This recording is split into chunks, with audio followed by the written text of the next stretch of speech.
I'm Chris, and this is my automotive grounds video. So we're going to talk about what they are, where they are, and how to make an adequate ground in case you have to add one or upgrade one. So this is a DIY video for guys and girls with a project car or truck. This is not a test prep lecture video on electrical. That's not what this is. This is for project vehicles that use a 12-volt DC direct current battery. So on 12-volt direct current, we have red positive and black negative. We have a radio or a load. Run a stranded high quality wire to the load. Direct current means the electricity flows in one direction. We complete the circuit by going back to the negative side of the battery.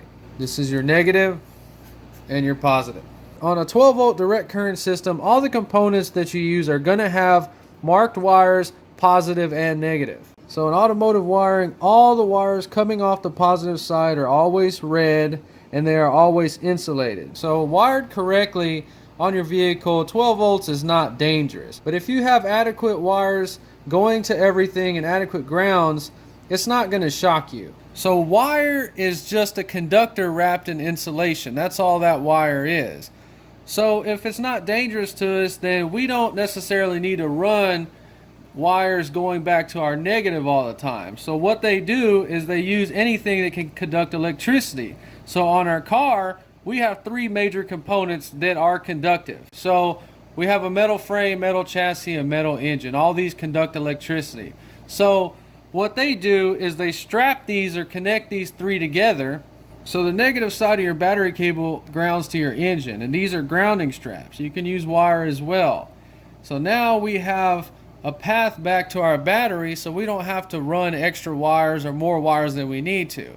And since it's not dangerous, it's safe to go ahead and run our negative through our conductor right here, right here, right here, instead of having to run a wire all the way back to the battery. So then when you run that negative to one of these components and not straight to the battery, that's what you're going to call your grounds.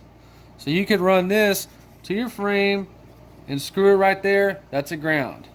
You can run it to your chassis, screw it right there, it's grounded. You can run it to your engine, find a place, it's grounded. You can run it back to the battery cable if you wanted to. So if you ran that wire back to the battery, that would just be connecting it to negative. But whenever you run that wire through the components, then you're going to call it a ground.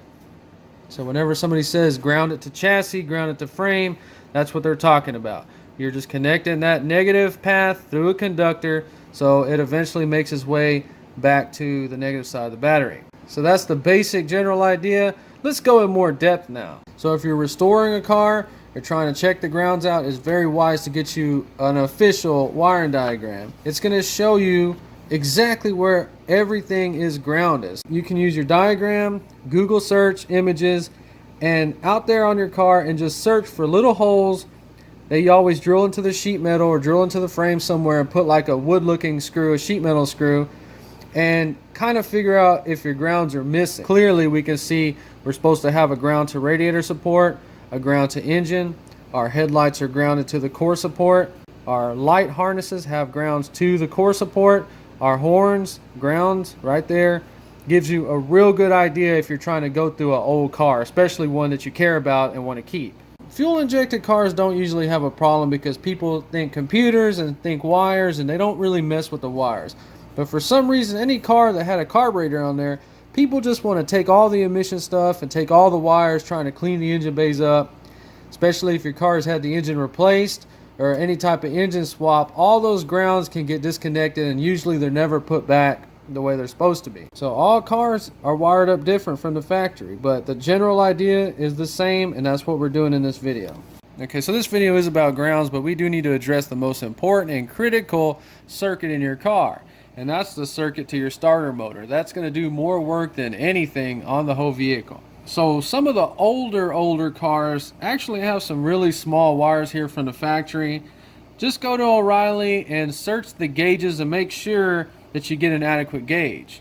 The original wires on my Chevelle I think were number 4 right here, but the ones I have on there now I think are 1. So we're using a 1 American wire gauge. That's the big fat cable. Okay, so in the majority of cars, the fat positive cable goes straight to the starter solenoid. Some vehicles have external solenoids, but it's the same thing. So if we have a 1 gauge right here, it's a big fat cable going to our starter solenoid, we need an adequate ground.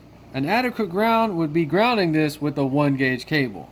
You can go smaller with grounds, but if you want an adequate ground, just to be sure and on the safe side, run the same gauge as you did the positive cable. So on almost every single car out there, the black positive, the main ground, is going straight to your engine block. On my 70 Chevelle, it is straight right there. These are usually places in the casting that have threaded holes in them where you can screw a bolt. So that is the ideal way to run your big battery cable straight to the engine block. So when the cars are brand new and perfect from the factory, they don't always ground to the block. They'll ground to a valve cover, a head, and the ones I don't like are whenever they ground to alternator brackets or any type of engine bracket. So now we have an adequate 1 gauge wire straight to the engine block. So this whole thing now conducts electricity back to the battery, the negative side. So whenever we attach something right here, we are grounding to the engine block. So your alternator and your starter, since they're bolted to the engine, they already have a direct ground straight to your battery. So you don't necessarily need to run any grounds to these components. Some people do on a big 3 and big 4 alternator upgrade, just to make 100% sure they'll run an extra ground right here, right back to where it bolts to the battery, just to be on the super safe side if you have, you know, like a huge like 240 or 50 amp output alternator. So the next most important ground is straight off the battery cable. They'll usually have a 10 gauge wire, 12 gauge wire attached right here with a little star grounding washer to the front passenger fender, and then some cars have it to the core support. So when you buy new battery cables, they're already going to have that 10 gauge wire stamped into the terminal. So the whole point there is now we can attach grounds anywhere on our core support or inner fenders. So this is mainly used for your headlights, voltage regulators, anything like that. So now for our headlights, we usually have a 10 gauge wire coming from the bulkhead connector on the firewall. This is just ran just like that to both headlights. And then these headlights will have both grounds connected and grounded straight to core support right there. So that's why wiring diagrams are important, because they may have 12 gauge wire to feed the headlights but only a 14 gauge to ground them. And I hope that makes sense, that we're attaching our ground to the core support. All the core support conducts the electricity, and we have a straight path back to the negative side of our battery.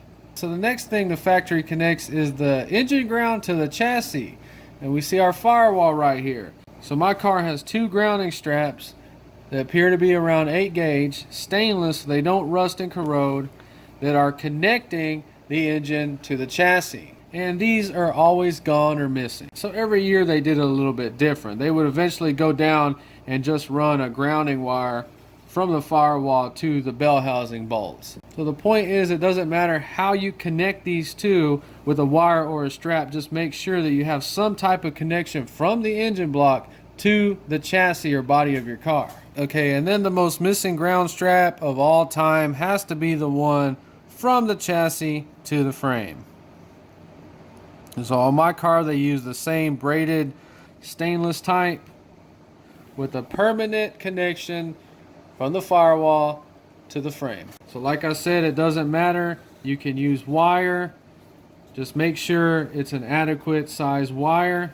And if you can only use something like 10 gauge, probably be better to go, 8 gauge or 6 gauge. So you can Google ground strap kits. A bunch of different companies make them. O'Reilly has them. I don't know about AutoZone, but I just went in there to O'Reilly and got all my grounding straps for my Chevelle because they were all missing. So remember, you have a tail light wiring harness that can ground to your bumper, to the body chassis.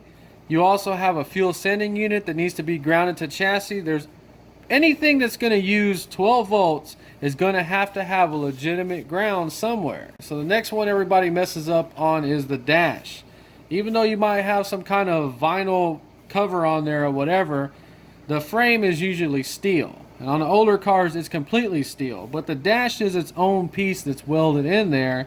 And it should have a good connection, but not always. So it's very important that you look at your wiring diagram or study and see if they have any grounding straps. The Chevelle, my car, actually does have kind of a weirdo headlight switch grounding strap to make a permanent connection, because you have a bunch of switches in here, even your glove box light, all kinds of stuff like that usually grounds to the frame of your dash. So it's very important that you make sure that your dash is grounded. So the whole point is just to make 100% sure that all these components are connected together. So whenever you ground something on the firewall, it has a direct path back to the negative side of the battery.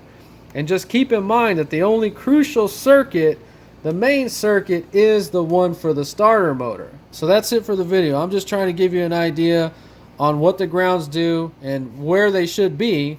If you enjoyed, please like and subscribe, and thanks for watching.